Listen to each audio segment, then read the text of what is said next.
Bonjour à toutes et à tous, très heureux de vous retrouver pour une nouvelle semaine de Dingue de Sport. Excellente semaine à toutes et à tous. Dingue de Sport évoque la 9e journée de la D1 nationale de football avec Sarah, de retour au sommet de la D1. La 7e journée en D2, Agoua dans la zone nord termine premier, champion à mi-parcours.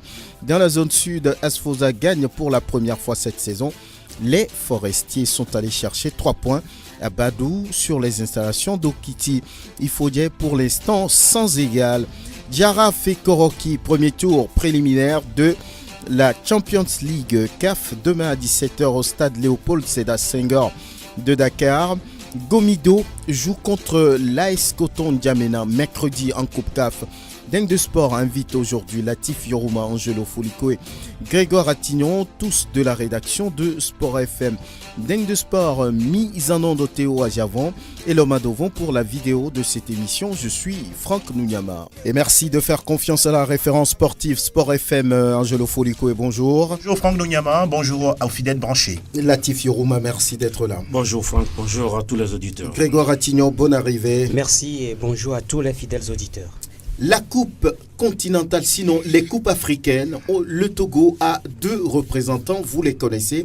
Il s'agit d'abord de Koroki qui est champion du Togo et qui joue contre le Djaraf de Dakar ce mardi après-midi là-bas au Sénégal. La délégation est bien arrivée selon les informations que nous avons. Tout de suite, on va écouter l'entraîneur Traoré Brahima par rapport à ses objectifs dans cette compétition.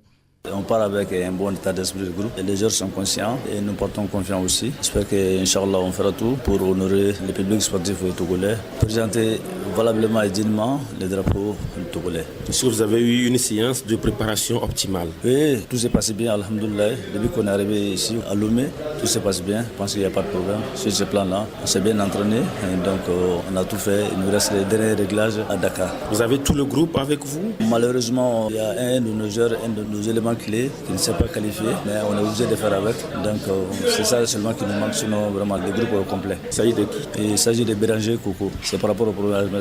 Alors, l'objectif de Brahima Traoré pour cette Ligue africaine des champions? C'est de rentrer en phase de poule. C'est ce qu'on a fait comme objectif. On a discuté avec les joueurs aussi, donc tout le monde est conscient de cela.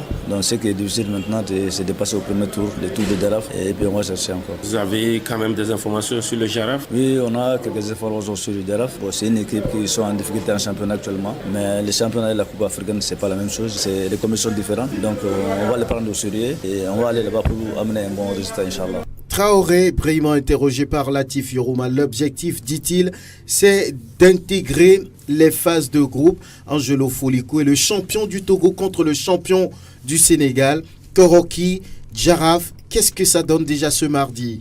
Je pense que ça montre déjà qu'on est en train de rentrer dans les choses sérieuses au niveau de ces préliminaires de la Coupe de la Ligue africaine des champions. Koroki, c'est vrai, qui nous a habitués durant le championnat à faire ses matchs à la maison comme à l'extérieur. Là, on ne parle que du championnat et là, on va s'intéresser ou on va s'attaquer à une équipe d'abord qu'on ne connaît pas. Donc, il y a le facteur inconnu qui sera là et qui va peut-être servir de baromètre à cette équipe de Koroki Métété de Tchamba. Il y a également le facteur pression, une autre pression qui ne dit pas son nom. Là, on sait très bien que c'est un aller-retour. Et quand on joue à l'extérieur, il y a souvent ce but à l'extérieur marqué qui fait toujours la différence. Maintenant, on va permettre à cette équipe de Koroki de pouvoir suffisamment marquer. Parce que moi, je l'ai dit, lorsque cette équipe était championne du Togo, quand on a interrogé les statistiques, elle a une spécialité, c'est de gagner 1-0. Moi, je dis que quand vous gagnez 1-0, sincèrement parlant, ça ne vous donne pas suffisamment de marge face à un adversaire qui a peut-être envie plus que vous. Maintenant, c'est le Djaraf qui n'est pas également bien dans son championnat. Quand je suis allé aux nouvelles, c'est une équipe qui jusqu'à présent n'a pas encore gagné le moindre match en championnat après 4 journées. Ils sont en difficulté. Ce n'est plus le Djaraf dans les années 80, 90, début d'année 2000. Mais ça reste un match de football quand on sait qu'à domicile, tout le monde veut quand même garder cette loi de ne pas être battu chez soi. Maintenant, je pense que les joueurs comme Nekere Gafarou, Ayara Samoudini, Bodro Majan, Agbodo, comme là, ce sont tous des joueurs qui ont envie d'aller loin avec cette formation. Voilà pourquoi ils ont quand même fini champion du Togo. Et voilà, c'est la série sur le gâteau. Il va falloir tout faire pour quand même gagner, ne serait-ce que le match aller et à la maison, faire faire quand même un bon résultat. Donc, c'est ce que je peux dire par rapport à ça. La délégation togolaise arrivée là-bas à Dakar, bien habillée d'ailleurs. Latif Yorouma, comparer ces deux adversaires, le champion du Togo, le champion du Sénégal. Bon, par rapport au vécu, je crois que c'est le Giraffe qui a la faveur des pronostics. On connaît ou on a connu cette équipe-là. Ce n'est pas le cas forcément pour Koroki, une fois champion du Togo, une fois sur le continent. Et donc, sur cet aspect-là, c'est le Giraffe qui passe. Maintenant, l'avantage depuis maintenant 2 voire 3 saisons au Togo, c'est que nous partons en Coupe continentale étant en championnat. Ce n'est pas souvent le cas avec... dans le passé. Ouais. Mais là, vous avez vu ce qui a aidé beaucoup plus l'AS Togo Port, c'est parce que cette équipe-là était en championnat. Si nous avons 8 voire 9 matchs dans les pieds, je parle de nous en parlant des clubs togolais, et que de l'autre côté, c'est 4 journées seulement de championnat. Déjà sur cet aspect, je crois que Koroki, les Togolais sont mieux lotis. Koroki est mieux loti. Lorsque vous prenez également individuellement certains joueurs, Angelo vient de citer des joueurs, c'est des joueurs qui ont aussi un petit vécu parce que ayant déjà joué une coupe continentale, Boukari Gafarou, Nekere Gafarou, du côté de Semassi, ils ont déjà joué en tout cas la Ligue des Champions. Lorsque vous prenez Ayara Samodini, il a déjà joué une coupe continentale avec le Dito. Lorsque vous prenez Agbodo Komlan, il a quand même de l'expérience même sur le continent. Bodroma Jean joue avec les éperviers du Togo. Fadil Soumanou joue avec les éperviers du Togo. Et donc, il y a quand même cet aspect de façon individuelle, cet avantage-là. Maintenant, il faut mettre tout ceci dans un collectif pour aller chercher le Giraffe. La motivation y est. L'État aussi a fait des efforts. Il faut quand même le souligner. Oui, l'État a donné 20 millions à ces... C'est une grande première. Les clubs Ange et les autres avaient 5 millions. La saison dernière, l'AS Togo Port a eu 10 millions. Et là, ça va de double en double. J'espère que les prochains continentaux auront 40 millions chacun. Pourquoi et donc, pas voilà, sur cet aspect, je crois que les 20 millions peuvent quand même acheter les billets pour toute la délégation. Et il faut quand même avoir le courage de le dire. Je crois que on peut espérer quelque chose par rapport, que ce soit à Koroki ou Gomido, on peut espérer quelque chose, ne serait-ce que pour ce premier tour avant de voir derrière. Grégoire Attignon, oui, pour vous, on va dire que Koroki a une certaine chance à jouer, puisque c'est vrai, le championnat n'est pas la même chose que les coupes sur le continent. Koroki a un coup à jouer, c'est possible, Oui, non? c'est possible que Koroki a un coup à jouer. C'est possible que Koroki arrive quand même à éliminer ce club ce club Giraffe du Sénégal. Angelo l'a dit tout à l'heure, c'est un club qui connaît aussi des difficultés en ce début donc de championnat là-bas au Sénégal. Après 4 journées, l'équipe n'a gagné aucun match. Vous savez, c'est des difficultés. Maintenant, en face, c'est une équipe de Koroki, oui, ce n'est pas véritablement ça comparativement à l'année passée quand Koroki arrivait toujours à marquer, à gagner surtout les matchs à la maison. Koroki gagnait tous ses matchs à la maison et négocie mieux les matchs à l'extérieur. Mais cette année, même à la maison, on dirait que Koroki ne fait plus peur. Maintenant, ce n'est pas la même compétition. C'est la Coupe continentale ici. Peut-être qu'on a en tête de mieux faire en Coupe continentale. C'est pourquoi on n'est pas tellement bien en championnat. Mais le rang qu'occupe aujourd'hui Koroki ne dit pas que Koroki n'est pas bien dans ce championnat. Cette équipe arrive quand même à faire des matchs. La dernière fois, elle est allée tenir en échec la SK un but partout, donc ce qui veut dire qu'il y a quand même un travail qui se fait. Maintenant, par rapport aux joueurs qu'on a, par rapport à l'effectif, est-ce qu'on peut véritablement faire quelque chose? Latif l'a dit, en citant ceux-là qui ont quand même déjà joué sur le continent, ceux qui ont déjà joué une coupe continentale. On parle de Nekeri, on parle de Boukari Gafarou, on parle d'Agbodo comme la Yara Samodini, qui est l'expérimenté dans ce groupe. En plus, maintenant, le jeune Bodroma Jean, il y a d'autres également qui sont dans cette équipe, qui sont également des Nigériens. Je crois que c'est quand même une expérience pour ces joueurs-là. Ils vont aller se frotter à l'équipe sénégalaise. Ils vont voir véritablement cette équipe sénégalaise à l'aller. Je crois que maintenant, ils vont mieux se préparer pour le retour. Je crois que ça fait aussi partie de l'avantage que le club togolais a. Parce que l'AS Togo Port, l'année dernière, était parti à Dolisie. L'AS Togo Port a perdu 2-1. Et finalement, est venu gagner ici 2-1 au tir au but. Ensuite, l'AS Togo Port qui a joué contre Al Hilal l'AS Togo a gagné ici 2-0. C'est ça qui a sauvé cette équipe avec l'unique but marqué là-bas au Soudan, permis donc à l'AS Togo de rentrer dans la phase de poule. Maintenant, l'objectif du côté de Koroki, on parle de la phase de poule, ou bien pourquoi pas faire une sport. Mais il va falloir qu'on ait tout à sa disposition, c'est-à-dire les joueurs, les moyens. Aujourd'hui, oui, on va parler des moyens. L'équipe, si cette équipe n'a pas de moyens, je ne sais pas pourquoi elle va se présenter sur le continent, elle va aller disputer cette compétition-là. Je crois qu'on a les moyens par rapport aux joueurs et aux moyens financiers techniques. En tout cas, l'autre club qui représente le Togo, c'est bien Gomido de Palimé qui joue la Coupe de la Confédération africaine de football. En face, ce sera l'AS Coton N'Djamena, un club qu'on ne connaît pas trop, mais s'il se retrouve sur le continent, c'est qu'il y a des valeurs, c'est qu'il y a de la qualité. Gomido face à l'AS Coton N'Djamena, c'est mercredi après-midi. Oui, Gomido que nous avons l'occasion de voir en championnat, Gomido que nous avons eu l'occasion de côtoyer durant pratiquement tous les matchs de coupe, etc. etc. Heureusement que le facteur positif pour cette formation, c'est le groupe. C'est l'équipe, c'est-à-dire qu'une équipe qui est restée ensemble pratiquement 2, voire en début d'une 3e année. Je vais parler des joueurs comme Zegei Fabrice, Konechek Ahmed, Ekilelo Alassane, Lamboni Damigou, Adjarni Moïse. Donc c'est un groupe, c'est une famille, ils se connaissent très très bien, ils peuvent même jouer les yeux fermés. Ça, c'est un avantage pour eux. Maintenant, dans le groupe, je pense que Clyde Thibault également va peut-être apporter son expérience, même si il n'en a pas encore suffisamment. Je vais parler parce qu'il est quand même international. Mais au-delà de ça, je pense que du côté Gomido, il va falloir être très concentré jusqu'au bout. C'est une équipe en championnat cette saison, démarre tambour battant ses matchs, mais vers la fin, souvent on se relâche.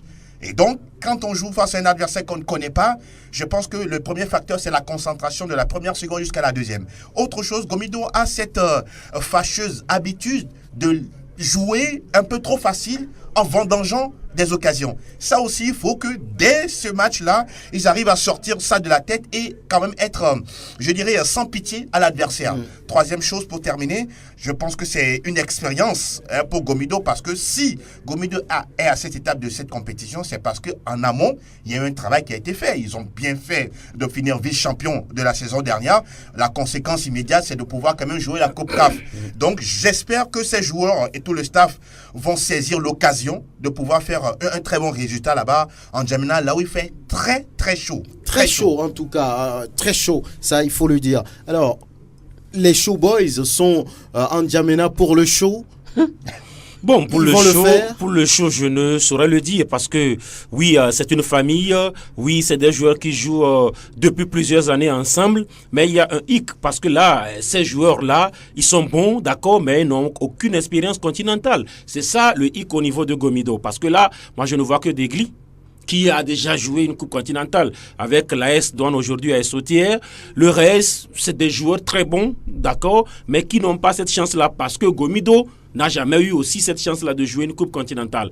Et là, c'est un autre niveau. Maintenant, là où l'espoir est véritablement permis, c'est l'adversaire, parce qu'il ne fait pas peur, il n'a aucune histoire aussi. Lorsque vous prenez le Coton, moi, ça ne me dit rien pratiquement, alors que Gomido... C'est Coton Sport qui dit quelque chose. Oui, c'est Coton Sport, l'AS Coton ne dit rien. Oui. Et puis, lorsque vous entendez les informations de couloir, on parle de cette équipe-là qui n'est pas aussi bien, où il y a un problème financier, certains les joueurs auraient même des arriérés de salaire. Je ne sais pas si peut-être c'est pour déconcentrer l'équipe togolaise ou pas, mais c'est ce qui se dit là-bas. Il ne faut pas se fier à ces informations. Maintenant, l'autre aspect, il est là, la chaleur.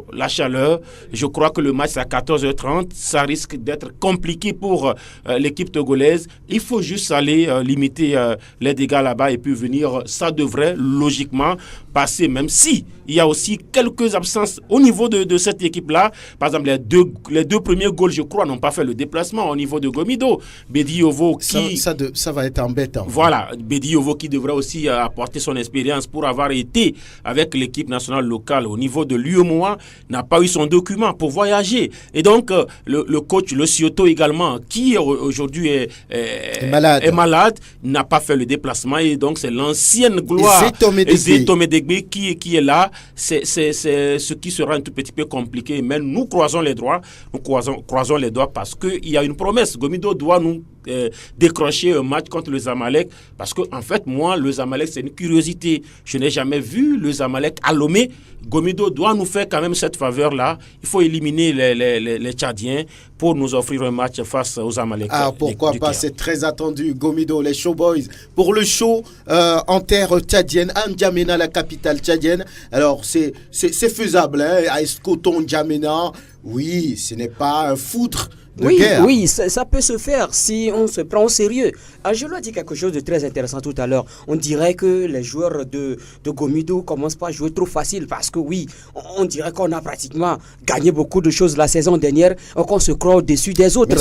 Ils n'ont pas gagné le championnat. Ils ont certes gagné la Coupe du Togo, ils ont certes gagné la Coupe de l'Indépendance, mais ils n'ont pas tout gagné. Mais ce qui veut dire qu'ils doivent se mettre en conscience, ils doivent quand même se mettre en confiance et beaucoup plus travailler cet aspect-là. Parce que quand vous prenez, depuis le début de cette saison, moi je n'ai pas vu cette équipe de Gomido qui a accroché la saison dernière. Ce n'est pas la même chose. Ce qui veut dire qu'on pense qu'on est mieux, qu'on est au top que les autres. Regardez, c'est Ange qui allait tenir en échec Gomido la dernière fois. 1 but partout. C'est Boloso qui a tenu en échec Gomido. 0 but partout. C'est Dito qui a infligé la première défaite de la saison à Gomido. 2-0, alors que Dito aussi, ce n'est pas aussi la grande forme. Donc ce qui veut dire qu'il y a un travail qui doit se faire. Est-ce que quelque part, on a lâché une partie de cette équipe? Je voudrais bien sûr parler de celui-là qui est le compagnon des joueurs tout le temps. Je voudrais parler d'Adika Kwame. Parce que c'est lui qui était au devant, c'est lui qu'on voyait, c'est lui qui était beaucoup plus proche des joueurs et que maintenant, oui, compte tenu de ceci ou cela, maintenant on l'a mis un peu en retrait, c'est quelqu'un d'autre qui vient faire le travail. Est-ce que ça aussi, est-ce que ça ne joue pas contre cette équipe de Gomido?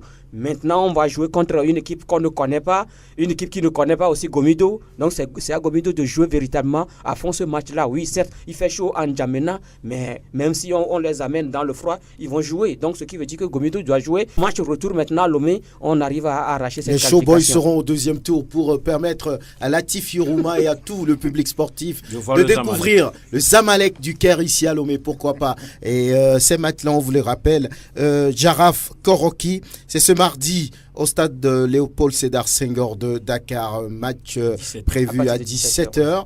Et mercredi pour le match AS Coton N'Djamena Gomido dans l'après-midi 14h30. Voilà, bonne chance, bon courage à ces deux clubs. Et nous parlons 9e journée de la première division nationale de football, une journée à l'issue de laquelle Sarah Football Club est à nouveau leader. Il y a eu un match au stade municipal de Lomé, c'est celui-là même qui a opposé l'AS Togoport à la SCK et c'est le hold-up parfait pour les conducteurs de la COSA. C'était sous vos yeux, Angelo Folikoé, l'AS Togoport ne se retrouve pas 12e après 9 journées. On ne dirait pas que c'est le champion du Togo 2017. Oui, je pense que c'est du passé aujourd'hui. C'est dommage quand même qu'on n'arrive pas à construire sur la durée. C'est dommage qu'on n'arrive pas à avoir une planification efficiente des équipes que nous avons dans nos championnats. Parce que là, c'était quand même un noyau assez intéressant sous la conduite de Aivi et Kwevi, les roulés d'Ekisimbo, les Novons, Efoué... Pardon? Sewono Kwadjo Eli, Rosama Hakim qui a quitté le groupe. Tous ces joueurs, c'était un groupe formidable qui, à chaque match, quand même, était redoutable. Aujourd'hui, l'AS Togoport ne fait plus peur. Cette équipe, hier, face à la SCK, j'avais même l'impression de voir une équipe qui jouait à l'extérieur. C'est plutôt la SCK qui faisait le match. C'est vrai que par moment, Nukafu Victor, avec je sais pas, Hunkpati Donatien ou autre, Nyama Akate en bon capitaine, arrivait quand même à décanter un peu la situation, mais arriver à aligner 3, 4, 5 passes vers l'avant, c'était compliqué pour l'AS Togoport. La SCK était en place, avec Manissa pour le milieu de terrain, le métronome, le baromètre, la girouette de cette formation. J'ai vu Nan Richard dans le couloir droit et puis Koudagbak aussi dans le couloir gauche qui épaulait justement Mamazougou Djawad en attaque. Et donc, c'était une équipe de la SCK qui était venue faire un jeu. Et ils l'ont réussi à la 54e minute, même s'il y avait 0-0 à la pause. Koudagbak aussi toujours en renard de surface. Sur tous les coups de pied arrêtés, c'est Manissa Paul qui est toujours à la baguette. Il met le ballon dans le dos de la défense. Bon, à la fin, Adénion Considien dit que le ballon a été touché par le bras du joueur. Il pointe du doigt l'arbitrage. Bon, comme toujours, quoi. Mais je pense que c'est la réaction de l'Est Togoport laisse à désirer. Sincèrement parlant, je ne serais pas étonné si je vois l'équipe là en deuxième division la saison prochaine. Parce que dans le contenu, il n'y a pas grand-chose à se mettre sous la dent. Hier, il a fallu l'entrée de Nayo Ayeba pour apporter une certaine petite intensité dans le volume de jeu. Gazozo Kokou, complètement à côté de la plaque. Les autres joueurs qui sont autour de lui, sincèrement, ça ne donne pas. Je pense que la SK a véritablement fait ce hold-up là. Ça leur permet quand même de pouvoir gagner des 3 points. Mais aussi, je reste toujours sur ma soif parce que si on a amené Bouraïma Kaboré, c'est pour apporter une certaine expérience et surtout il n'y a voir pas eu autre du chose. jeu. Je pense que c'est le premier match de la saison que je vois de la SK. Mais depuis que la saison a commencé, je ne suis pas convaincu par les résultats de cet entraîneur. Maintenant, s'il satisfait le board de la SK, tant mieux. Mais sincèrement, j'aimerais voir autre chose. Oui, et qu'est-ce qu'on peut dire de l'AS Togoport aujourd'hui, 12e, après 9 journées? C'est quand même inquiétant. Ce n'est plus le manteau dans lequel on retrouve souvent l'AS Togoport, qui joue les premiers rôles, qui est toujours redouté. Oui, je crois qu'on refuse de reconnaître quelque chose ou de voir quelque chose. Quelque chose a quitté cette équipe-là. C'est quoi?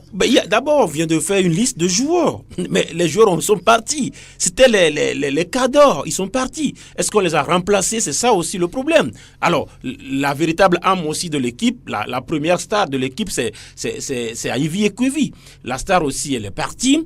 Alors aujourd'hui, lorsqu'on continue de dire que c'est Ivy qui est l'entraîneur, et alors que Ivy n'est plus là, ça fait 1 mois. Il ne reviendra plus. Mais c'est quand même ridicule lorsqu'on voit une équipe comme l'AS Togoport. Est-ce que ce n'est pas une communication? Au fond, mais on sait qu'il ne vient pas. On va où avec une telle communication? Mais c'est dommage. Mais s'il faut prendre un autre entraîneur, il faut le prendre. Mais lorsqu'on laisse par exemple Adenion, toujours dans la configuration d'entraîneur adjoint, ça veut dire qu'il n'a pas la pleine responsabilité de cette équipe-là. C'est un peu le cas par exemple au niveau d'Asco de Kara, où on refuse par exemple de titulariser un certain Kwatumbi. Il n'a pas toute la responsabilité des résultats ce qui est quand même curieux, pour ne pas te couper la parole, hier sur la feuille de match, on met Adenion Kwasidia coach. Mais lorsque vous lui posez la question, c'est ce qu'il met toujours. Il vous dira que je ne suis que l'adjoint. Moi, j'ai fait 2 matchs successivement contre Koroki, contre Semassi. C'est le cas. On nous dit, voilà, il est entraîneur sur la feuille de match, mais tu lui poses la question, il dit qu'il est adjoint. Qui est l'entraîneur? Finalement, il lâche le mot, il dit ça, Ivy Ekwevi. Et donc, les joueurs sont partis, on ne les a pas remplacés. L'entraîneur est parti, on continue de faire une communication qui ne dit pas son nom. Les joueurs ne sont pas motivés, il faut quand même avoir le courage de le dire. Il y a une certaine distance entre ces joueurs-là et même le staff actuel, parce que là, lorsque vous écoutez certains joueurs titulaires aujourd'hui qui sont sur le banc, ils sont remplaçants, alors que même quand l'effectif était dodu, ces joueurs-là arrivaient même à faire partie des 11. Vous avez parlé de Ayeba, souvent Gazozo, il est remplaçant, oui. Hier c'est lui qui... Donc, il n'y a pas une stabilité au niveau des choix, au niveau des idées, au niveau de tout de l'AS Togoport. Et donc, moi je dis, cette équipe-là, il y a eu ce petit réveil qui est venu, et puis on nous a fait comprendre que voilà, l'AS Togoport n'est rien. Parce que cette équipe-là, moi je continue pas à le dire, elle est à sa place. Si elle gagne des bribes de match, mais dans la gestion de l'équipe, je dis qu'elle est à sa place. C'est une mauvaise gestion. Ce n'est pas surprenant de voir l'AS Togoport. Techniquement, on gère mal. Vous arrivez au terrain, on vous dit c'est le secrétaire qui est tel, mais vous le voyez en retrait dans les tribunes. C'est quand peut-être on finit, on gagne un match, que vous les voyez ensemble. Mais finalement, c'est quoi l'AS Togoport? Il faut prendre, il faut prendre, je sais pas, une équipe indépendante et puis mettre à la tête de cette équipe. C'est mieux que de continuer avec les fonctionnaires du port qui gère très mal cette équipe-là. En tout cas, voilà, l'AS Togoport, après 9 journées, a tout simplement 9 points. Hein, si maintenant, si vous pour ASK, oui, moi, rapidement. Je crois que si moi je suis à la place des dirigeants de l'ASK, il faudrait quand même laisser le temps au temps. Moi, je crois que ASK... Vous voulez qu'on laisse continuer Bouraïma c'est comme, quelque part, moi, je pense qu'on veut mettre ASK quelque part où il n'est pas encore. Bien. ASK fait sa 2e saison. que les dirigeants de l'ASK laissent cette équipe-là, c'est-à-dire surprendre les gens en étant champion du Togo. Oui, mais si j'ai les moyens de faire grandir un club... Oui, attention, la pression des fois, ou bien les objectifs des fois étouffent. Oui.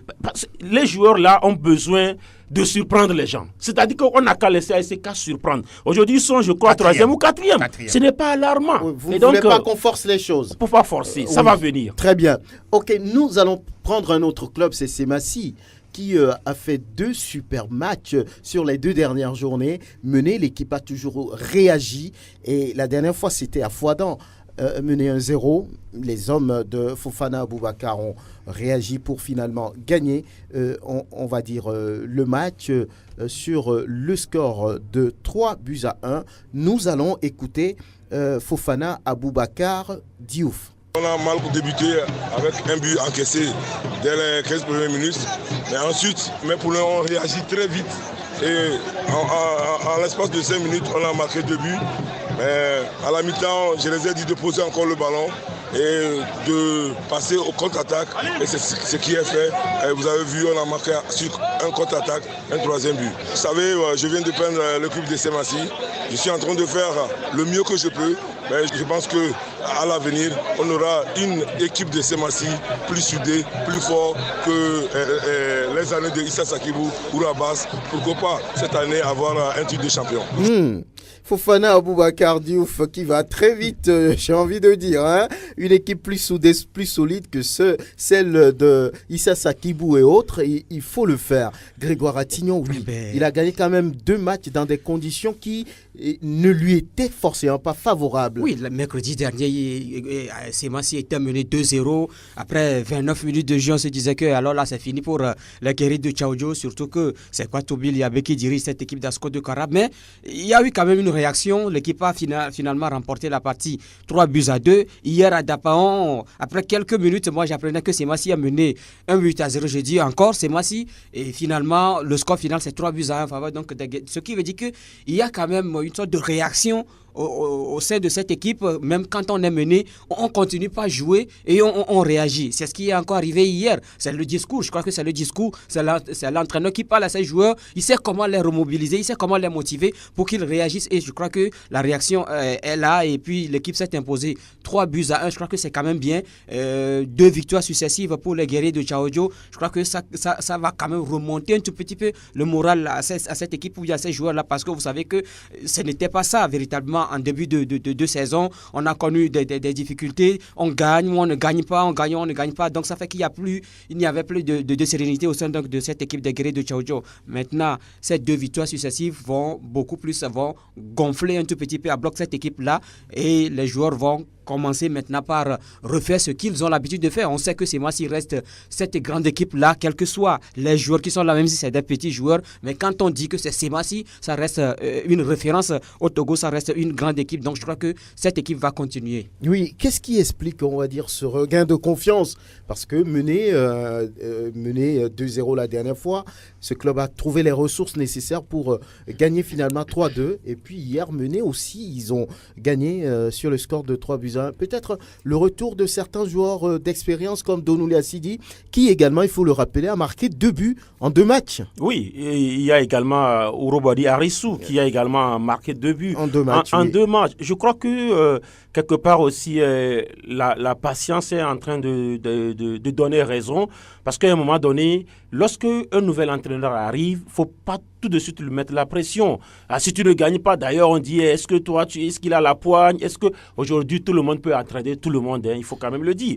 Si Zidane a entraîné le Real de Madrid, tout le monde peut entraîner tout le monde. Donc voilà, la patience, il faut que les dirigeants, surtout le public, hein, parce qu'à ce côté, le premier problème, le premier soutien de Semassi, c'est le public. Le premier problème de Semassi, c'est aussi le public. Il faut donner l'occasion aux entraîneurs et aux joueurs de s'exprimer. Un match se joue à 90, voire 97, 98 minutes. Demandez peut-être aux arbitres, ils vont vous le dire. Et donc, moi, je crois que Semassi a toujours été dans la réaction, ça a payé. Mais aussi, il ne faut pas avoir une équipe qui soit toujours dans la réaction. C'est dangereux parfois parce que, oui, il y a eu 2-0 face à Asco. Ça devait peut-être donner 3-4. La réaction va venir, mais tous les jours ne seront pas dimanche. il faudrait que ces massifs... Je crois que c'est les choix. La formule est en train d'être trouvée parce que lorsque vous voyez le choix d'hier, il y a eu par exemple Oro Akpowasiu, l'éternel Joker qui a commencé par exemple le match hier. Il y a eu Akpovo Nenié qui a retrouvé sa place dans le schéma, un schéma à 4-3-3. Alors, je pense que Fofana Boubacar Diouf est en train d'apporter quelque chose, mais vous l'avez dit, c'est le retour quand même de certains joueurs. Il y a la jeunesse et puis l'expérience qui vient parce que lorsque vous prenez même sur le banc des remplaçants, vous avez Uro Bori Arissou était remplaçant, oui. Vous prenez Soazina Feichal était remplaçant et donc c'est des joueurs qui à tout moment apportent quelque chose. Il faudrait compter toujours et toujours avec ces massifs. Vous avez parlé également. Il y a eu, je crois, même deux Donou, je crois.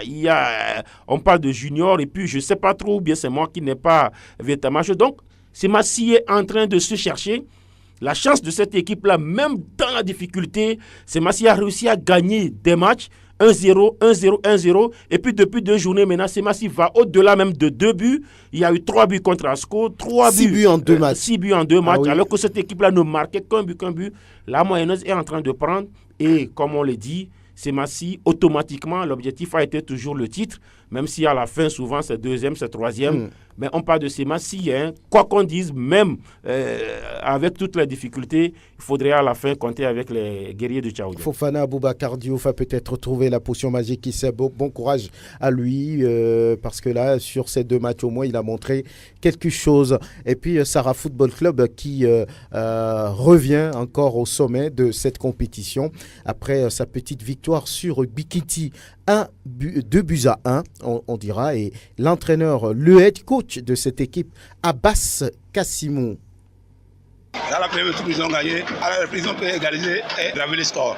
Ils ont respecté les consignes pour aller et ce qu'on a dû faire. Lors de la première partie, on n'a pas senti le jeu de Sarah Football. Oui, c'est comme ça le jeu. Ils n'ont pas vite rentré dans les matchs. C'est après à la mi-temps, ils ont rentré dans les matchs. C'est sur notre terrain. N'ayez pas peur.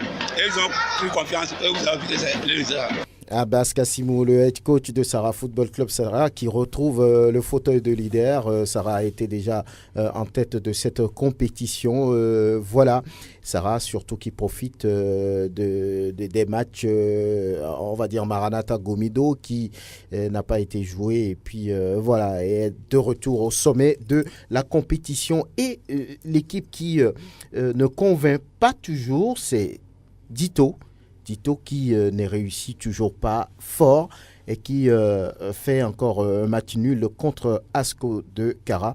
Je propose d'écouter l'entraîneur Oloufade Adekami. Vu comment le match s'est déroulé, je pense qu'on mérite de gagner le match. Parce qu'on n'a pas joué. On a joué peut-être 60 minutes. Si on joue de cette manière, c'est plus du football. C'est pas la peine. Les joueurs vont continuer à tomber comme ça. Je pense que ça gâche tout. C'est plus football. Je pense que les enfants ont fait ce qu'il faut. Seulement, devant le but qu'on a beaucoup fléchi, on aurait dû gagner le match depuis la première mi-temps. Les occasions qu'on a eues, on n'a pas pu les concrétiser. Je pense qu'Asco, pendant toutes les 90 minutes, ils ont eu 2 occasions. Mais nous, on a eu au moins une dizaine d'occasions. On n'a pas pu les mettre. Mais bon, pour moi, je pense qu'il y a des matchs comme ça. On va continuer à travailler. Pas oublier aussi que par moment il y a des joueurs aussi qui sont appelés en sélection qui gênent un peu. On doit revoir vraiment le programme par rapport à quelques joueurs qu'on a. Parce qu'il y a d'autres qui vont en sélection et ils reviennent des fois que vendredi. Il y a 3-4 joueurs qui sont avec les U20 et il y a 2 ou 3 qui sont à U23. Il y a 3 qui sont partis en équipe première. Vous savez, quand ils vont en équipe première ou bien dans l'équipe nationale comme ça, ils travaillent beaucoup. Or, normalement, ils doivent vraiment gérer. C'est vrai que les joueurs reviennent avec la fatigue aussi. Tout ça là, c'est ça qui nous dérange un peu. Oloufade Adekami, on aurait dû gagner ce match. Latif, c'était sous vos yeux. Est-ce que Dito avait le match en main? Est-ce que Dito a joué, Asco a gagné ou Asco a résisté? Bon, sur cet aspect, je crois oui. L'équipe qui a dominé le match, c'est le Dynamique Togolais. Oloufade a vu juste sur cet aspect-là, parce qu'il a développé plusieurs aspects. Sur cet aspect, Asco a eu 2 occasions franches. Et là, Oloufade a bel et bien lu le match. Première occasion, coup de pied arrêté de la 55e minute avec ce mètre coup franc. Il n'y avait rien à dire. Il y avait de la qualité dans le geste de Tchakei Marouf. Il bat sans pitié le goal Agbeko Kossi Adri 1-0.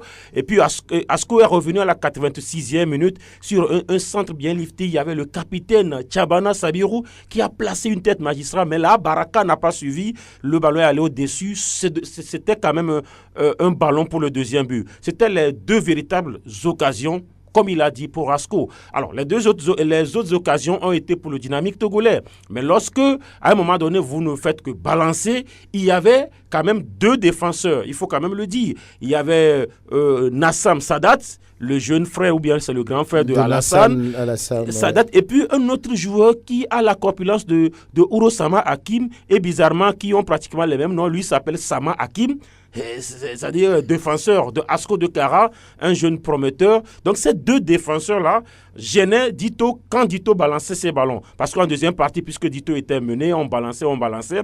Les changements que Olufade a opéré ont aussi apporté dans l'animation du jeu. Mais sans Victor est entré en jeu, il a failli marquer à la 76e minute. Il y avait également un autre joueur, Abou Farouk, qui a failli marquer à la 77e minute. C'était des phases de jeu où ils se sont loupés karma, surtout Vincent Victor qui a trop croisé sa frappe. Les changements avec l'entrée de Tengue Yves qui était remplaçant, il a apporté de la vivacité, sauf que lorsqu'on balançait, on renvoyait toujours ces ballons. Plusieurs occasions au niveau de Dito. Mais là, quand Olufade dit que c'est à ce qu'on n'a pas joué, c'est eux qui ont joué, le football moderne, ce n'est plus posséder le ballon. Allez demander au Barça ou bien au Real de Madrid. Ce n'est pas... Le jeu, il est direct maintenant. Le jeu, il est tactique. Le bloc équipe, c'était ce qui a fait la différence hier. Asco défendait en bloc. C'est-à-dire que vous dominez le match, vous n'arrivez pas à perforer les 16 mètres. Il faut centrer et quand on renvoie, vous pensez que vous avez le ballon, mais à la fin, l'adversaire vous gagne. Et moi, je dis hier que Asco et Dito a marqué son but dans l'autre match. Ce n'était pas dans le match d'hier. Parce que pour moi, le match était bien terminé. C'est-à-dire que c'est l'arbitre qui a de rallonge à rallonge. Il a rallongé le match, je ne sais pourquoi. Parce que nous aussi, on a nos chronos. L'arbitre a son chrono. C'est l'arbitre, c'est le chrono de l'arbitre. De l'arbitre. Et là, c'est moi, en tant que journaliste, qui parle. Peut-être que sa version, c'est ce qu'il a fait hier sur le terrain. Parce que moi, je dis, lorsqu'on montre 3 minutes de temps additionnel, Olufade a dit oui, qu'ils ont joué 60 minutes sur les 90, c'est lui qui parle. Moi, je n'ai pas vu un match de 60 minutes. Il y a eu un match de 98 minutes dans ce match-là. Il y a eu quand même des situations où on disait que les joueurs d'Asco tombaient, mais je dis partout au monde, quand vous menez au score, à un moment donné, vous cassez le rythme. Ça, c'est clair. Le gardien de but d'Asco, Nassam Issifou, je crois, il tombait par moment. Les deux véritables fois qu'il est tombé, l'arbitre, selon leurs règles et autres, il bloque le chrono. Et moi, j'ai vu un gardien qui est tombé 2 fois, mais qui n'a pas fait plus d'1 minute à chaque fois qu'il tombe. Lorsque les soigneurs arrivent, on le soigne parce que l'arbitre était à côté, il le menaçait. Si tu ne te relèves pas, je devais te donner de carton. Et donc le gardien, il se relevait. Même quand on bloque le chrono et qu'on montre 3 minutes, parce qu'effectivement, il y a eu des changements, je crois. Dito a fait ces 3 changements. Asco aurait fait 2, je crois. Lorsqu'on a jusqu'à 2 minutes 5 ou 3 minutes de temps additionnel et qu'on va jusqu'à 8 minutes. Sur le match Algérie-Bénin, on avait montré, c'est que l'arbitre en a fait jouer 10. On a fait jouer 10 et cet arbitre-là, il est sanctionné. Voilà. Et puis là également, c'est parce qu'on disait que les ramasseurs de balles faisaient, hier, les ramasseurs de balles ont fait. Et donc moi je dis, quand il y a de cette situation, on met en péril l'organisation, c'est-à-dire, c'est Dito qui a organisé le match hier, c'est Dito qui a reçu. Dito n'a pas demandé, par exemple, à l'arbitre de faire ce qu'il a fait hier. Et même le penalty, c'était une faute, mais elle était trop légère, Franck. Moi, je dis... Lui, il a trouvé qu'il y avait faute. C'était trop facile. Lorsque vous revoyez les images, je ne dis pas qu'il n'y avait pas eu bousculade, mais est-ce que toutes les bousculades sont des fautes? C'est aussi toute la question qu'il faut se poser. Et donc, hier, il y a eu un partout, mais au goût amer d'Asco qui, à mon sens, a gagné dans le match d'hier et que c'est dans l'autre match que Dito a égalisé. Voilà. Un but partout à la fin. On va avancer et on va parler maintenant de la deuxième division avec tout d'abord la zone nord qui a fini sa phase aller avec la 7e journée et Donald Aliaki qui pour sa première a fait match nul face à Foupa de Sotobois. Nous écoutons l'entraîneur du club de Pagouda. C'est bon pour le moral. Le match n'a pas été facile pour nous. Vers la fin, on a failli encaisser un but. Ce n'était pas notre programmation, mais c'est ça. On rend grâce parce que nous n'avons pas encaissé ce but. L'équipe a été vraiment reconnaissante cet après-midi. Nous avons fait un travail de fond. Je crois que ça allait vraiment payer, mais je n'ai pas reconnu les joueurs cet après-midi. Mais c'est ça aussi le football. On le prend comme ça. Un point à l'extérieur. Je crois que c'est pas pire. Ça n'a pas démérité quand même. Voilà, il ne crache pas sur ce point du nul. Donald Aliaki est le coach de Fukpa qui également a réagi à la fin de la rencontre. Notre objectif, c'est de viser le titre. Donc le match nul, ne nous arrange pas puisque l'adversaire direct, c'est un point qui nous sépare. Donc ça ne nous arrange pas. Une nouvelle équipe de Fukpa, complètement étoffée par les joueurs nigériens. Non, c'est pas étoffé, ils sont que 3 dedans. Ils sont obligés de parler l'anglais avec eux. L'objectif de Fukpa cette année, c'est d'aller en 2-1. C'est pourquoi on les a fait appel. Beaucoup d'occasions qu'il ne fallait pas manquer. Qu'est-ce qui n'a pas marché effectivement? La dernière minute, là, on devait marquer, on devait tuer le match. Le dia a décidé ainsi, 0-0. Voilà, le coach de Sanounou de Fukpa. Oui, il y a 3 Nigérians, mais c'est pas pour étoffer oui, oui. Bon, ils sont venus s'ajouter. Oui, voilà. C'est pas pour étoffer. Oui, et Agoua qui termine premier avec 15 points pour cette phase aller. 15 points sur 21 possibles puisqu'ils sont 8 dans la zone nord. Donc 7 matchs en aller, 7 retours. C'est bon signe pour Agoua. Je crois que c'est quand même bien pour cette équipe de Kusuntu parce que depuis le début de ce championnat, que cette équipe a pris la première place, elle n'a jamais lâché et elle a gardé. C'est vrai qu'entre-temps, elle a connu des matchs nuls, elle a aligné des matchs nuls, mais sa dernière victoire, la victoire sur Odalu de Kambole, donc l'a permis de garder cette première place-là. Je crois que c'est quand même bien. Mais attention, ce n'est pas encore fini, ce n'est que la phase aller et qu'il reste encore 7 matchs à jouer pour la phase retour. Et surtout quand vous voyez le retour de Unisport de Sokodé qui est en train de revenir dans ce championnat, ce qui veut dire que cette phase retour sera beaucoup plus intéressante que cette phase aller. Et là, il va falloir beaucoup plus travailler du côté de Kusuntu si on veut véritablement monter en première division. Parce que oui, on a quand même fait la moitié, mais il reste encore la moitié du travail. Il va falloir maintenant achever ce travail-là.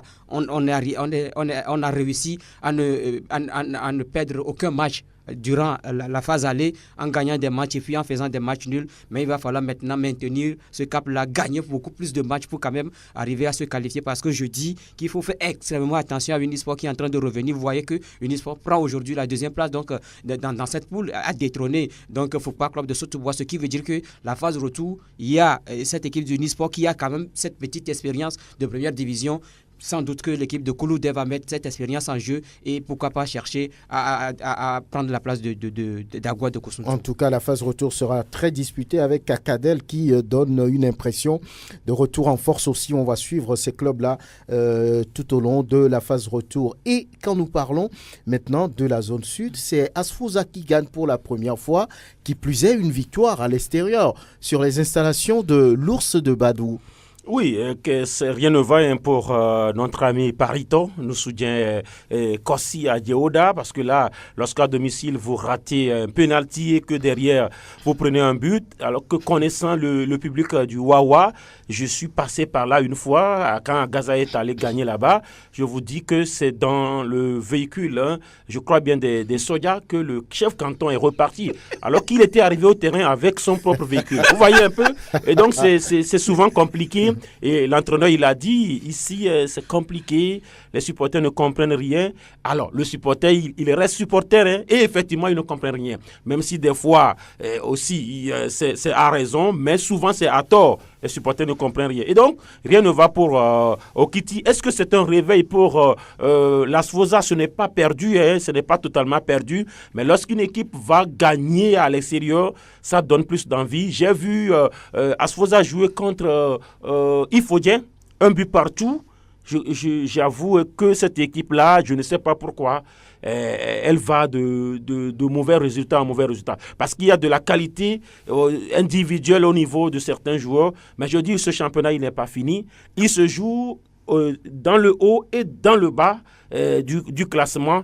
Asfosa, ce sera un gâchis parce que là, vous avez vu le terrain, les installations à Lomé ici, c'est le seul club de Lomé qui a ses propres installations. Quand je dis propres installations, dignes, parce que, bon, notre équipe à Gaza, enfin, Sport FM, son équipe, c'est à Gaza, parce que notre siège, le siège de Sport FM, c'est Gossi, mais on n'a pas de terrain. Vous voyez, à Gaza, ce n'est pas ça. Vous prenez les grands clubs comme AS Otir, ils vont louer des terrains, mais à Souza a son terrain. Et quand une équipe comme ça a son terrain, mais va jouer la 3e division, qui ne s'organise même pas, ce sera dommage. En tout cas, beaucoup de courage au président Amouzou Tete, qui veut voir vraiment cette équipe retourner en première division.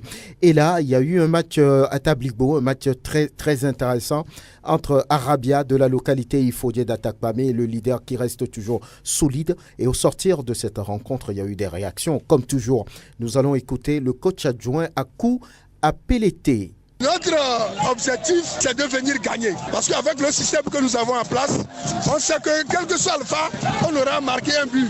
Et il leur serait difficile d'égaliser. Parce que je comptais sur ma défense. Ils font des erreurs, mais comment les promesses se sont tenues, il s'est fait qu'eux-mêmes se sont réveillés. Ils étaient préparés aussi, en conséquence. Mais ça n'a pas été une partie facile pour vous. Oui, ça n'a pas été une partie facile. Parce qu'au niveau de l'arbitrage, bon, je ne sais pas si le match dépasse l'arbitre ou bien c'est le public qui dépasse l'arbitre, si bien que vraiment l'arbitrage n'était pas ce que je pensais. Oui, Akou Apelete, entraîneur adjoint d'Ifodje d'Atakpame, il a laissé 2 questions. Avis à ceux qui veulent répondre. Est-ce que le match dépasse l'arbitre ou bien c'est le public qui dépasse l'arbitre? Vous avez les questions, vous allez répondre un peu plus tard. Voilà, c'était sous vos yeux. Il semble qu'il y a match, mais également des bagarres à côté. Ah oui, ce match, il faut dire que, en tout cas... c'était un match qui était quand même qui a démarré sous des chapeaux de roue parce que 2 équipes qui avaient ambition, il y avait quand même de la matière. Quand vous prenez cette équipe d'Ifodje, on ne dirait pas qu'elle jouait à l'extérieur, ça il faut le dire. En face, il y a une équipe d'Arabia qui, moi j'ai vu, c'est le 2e match d'Arabia que moi je vois cette saison. Cette équipe, elle m'intéresse toujours, elle m'intéresse dans son jeu, dans sa manière de jouer. Vous allez voir des joueurs volontaires, décidés, déterminés à faire du jeu. Hier, en face, il y avait une équipe d'Ifodje, jusque-là invaincu, qui veut toujours rester. Et donc, dans cette dynamique, ne pas perdre ce match-là. Et vous allez voir que d'entrée, ils se sont affichés avec les attaquants comme Adangba Raoul, des joueurs comme Ayefoulou, Kwasi et d'autres, Kofi John, qui se sont montrés en début de partie. Mais après, Arabia a pris le jeu. Arabia s'est créé des occasions, surtout avec le dossard 3 de cette équipe, Isaka Ayuba, un très bon joueur. Et à ses côtés, il y avait également le dossard 14 Azanitaga Godwin, un Ghanéen aussi, qui s'est donné, sans oublier le capitaine. On a vu quand même une équipe de Arabia qui jouait beaucoup plus sur les côtés parce qu'on comptait sur les joueurs de couloir qui montaient, surtout le dossard 19 Segbana Kwakus dans son couloir droit, qui arrivait toujours à à mettre dans le vent les joueurs d'Ifodje et qui arrivent toujours à centrer, mais on n'arrive pas à trouver de preneurs. Et ça fait que c'est le score. On se dirigeait vers la fin de la première partie sur score de 0-8 partout quand une situation s'est présentée. Le même Segbena Kokou, dans son couloir encore, il est parti balle au pied. Il a été fauché. L'arbitre a indiqué, on ne sait pas s'il indiquait le point de pénalty ou les 5 mains 50, parce que quand il a envoyé la main, on a vu son assistant, le deuxième assistant, qui a couru de l'autre côté comme si c'était un pénalty qui vient se placer sur la ligne de but. Donc, ce qui veut dire que c'est un pénalty et les joueurs d'Arabia couraient vers l'arbitre. Quand au même moment, le gardien d'Ifodje, c'est Oulemnou Roger, lui, il a engagé, l'arbitre a fait continuer le jeu et c'est là le but est arrivé, le but d'Adangba, parce que les joueurs d'Arabia se sont arrêtés pour... ils ne comprenaient pas ce qui se passait, ils se sont arrêtés là, l'équipe d'Ifodje est partie marquer, le but est accordé, c'est ça qui a amené le problème. La partie a été interrompue pendant plus d'une...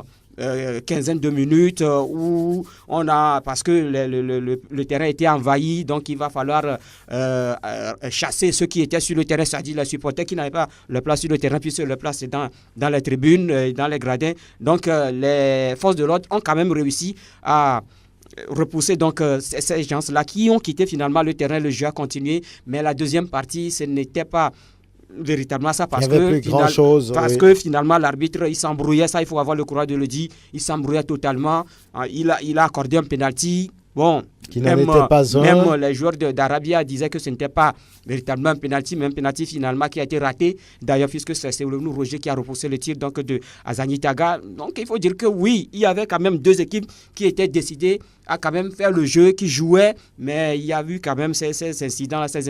Mais pendant que sur le terrain, le match se poursuivait, il y a dehors autre chose. À la mi-temps, c'était une bagarre totale. On court d'ici, de la gauche vers la droite, de la droite vers la gauche. Ah oui, c'est finalement un cirque. En regardant les buts. Oui. Finalement, il y a eu plus de peur que de mal. Oui, finalement, tout est rentré dans l'ordre et tout le monde est parti. On va écouter Tony Agbessi qui est un peu amer par rapport à ce résultat. Bon, ça fait très mal. Nous avons encore subi le coup ce soir, malgré tout le mal que mes joueurs ont fait, malgré toutes ces nombreuses occasions que nous avons vendagées en première mi-temps. Et sur encore un fait de jeu, on va continuer par le dire. Malheureusement, quand on le dit ça, gêne certains. Sur encore un fait de jeu, un arbitre qui siffle un penalty, tout ce qui se met en place pour qu'on puisse tirer le penalty, il se retrate, il laisse le ballon à l'adversaire, l'action qui suit, on va nous marquer un but. Et ce seul but, nous avons couru derrière ce seul but jusqu'à la fin de la partie. Malgré ce penalty qu'on nous a offert, on nous a donné aussi, mais Poulet n'avait plus le moral, il n'était pas revenu dans le match finalement. On perd ce match qui va, ma foi, nous regresser dans le classement aussi. Une deuxième défaite consécutive. Oui, ce soir, on avait tout fait, à part d'envisager une défaite, parce qu'il n'y avait même pas photo devant, il faut dire. Je ne sais pas comment cette équipe se retrouve à la première place, mais sur le fond du jeu, sur la production du jeu, il n'y avait même pas photo. Arabia avait tout fait ce soir, seulement on a manqué encore d'efficacité. Mais bon, c'est ça aussi le football togolais, c'est notre D2. Un championnat peut-être atypique, où les D sont peut-être pipés d'avance. Nous, on va continuer par le dire. Si ça fait mal, tant pis, mais il faudrait que, franchement, les commissions d'homologation demain puissent revoir ce cap. Tony Agbessi, le confrère, très amer en 30 secondes. Est-ce qu'on peut cette fois-ci faire confiance à Ifodje? Le club d'Attaque Pamé a habitué le public on va dire à ce début de championnat tonitruant et après on ne voit plus rien. Bon, vous savez que l'élan a été cassé il y a 1 ou 2 saisons quand Ifodje avait perdu un seul match à la phase aller. Le staff a été balayé.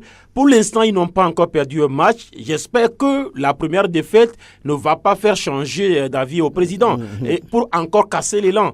Pour l'instant, ils sont bien partis, sauf qu'ils ne sont pas encore véritablement à l'abri. Il y a Kotoko qui est derrière, il y a l'étoile filante qui est derrière. Arabia n'a pas dit son dernier mot. Entendez la D2 zone sud est plus intéressante même que la D1 que nous suivons. Hier, le match que moi j'ai suivi à Dito à Asco, il n'y avait rien dedans dans le contenu. On l'a dit, c'est Dito qui a essayé, Asco a eu 2 occasions seulement et puis à la fin il y a eu bagarre aussi à l'état-major hier. Très bien. Agaza a fait jeu égal à Gbossimé face à l'étoile filante de partout entre la Société Nouvelle des Phosphates et Espoir du Zio à Thiévier. On notera cette victoire d'Asfosa à l'extérieur. C'est peut-être le déclic qui c'est pour les hommes, pour les protégés de Amouzou Tete, les forestiers. On verra bien ce que ça va donner pour la suite. Quant à la zone nord, vous savez, c'est la fin de la phase aller. Ils vont se reposer. La reprise, c'est peut-être la première semaine du mois de janvier après les fêtes. Voilà, merci à Grégoire Attignon, merci Latif Yourma, merci Angelo Folikoé, merci également à Elom Adovon pour la vidéo de cette émission. Merci à Foudou Seydou, cet après-midi très attentif. Anas PM, à très bientôt.